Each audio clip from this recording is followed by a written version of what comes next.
আগের শর্টসেই তো তোমাদের সাথে শেয়ার করেছিলাম রবিবারের ভিডিও, আর সেখানে দেখিয়েছিলাম দুপুরের লাঞ্চে সমস্ত পছন্দের খাবার করেছিল আমার। তো সেই ভিডিওই তোমাদের সাথে শেয়ার করছি। তো রবিবারে যেহেতু বাড়িতে থাকি ওই জন্য মা একদম গরম গরম ভাতটাই করে, আর সাথে ছিল হচ্ছে আমার পছন্দের ধনেপাতার বড়া। এই শীতকালে কিন্তু ধনেপাতার বড়া একবারও খাওয়া হয়নি, তাই সেদিনকে ধনেপাতার বড়া খেতে চেয়েছিলাম, তাই করেছিল। আর একটা জিনিস খেতে চেয়েছিলাম, সেটা হচ্ছে মাছের মাথা দিয়ে বাঁধাকপির তরকারি। শীতকালে এরকম মাছের মাথা দিয়ে মটরশুঁটি দিয়ে বাঁধাকপির তরকারি কী না স্বাদ লাগে বলো। বাঁধাকপি সবজি তো আমার একটা পছন্দের সবজি, তো সেটা আমিষ হোক কিংবা নিরামিষ সব কিছুই আমার ভালো লাগে। আর তারপর করেছিল রবিবার স্পেশাল আমার বোনের হাতের চিকেন কষা, একদম লাল লাল ঝাল ঝাল করে।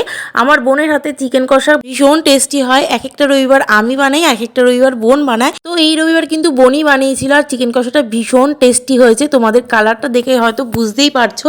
আর কার কার জিভে জল আসছে আইটেমগুলো দেখে, কোন আইটেমটা তোমাদের সব থেকে বেশি ভালো লেগেছে অবশ্যই কিন্তু কমেন্ট করে জানিও। আর ভিডিওটা ভালো লাগলে লাইক করে দিও। ওকে, বাই।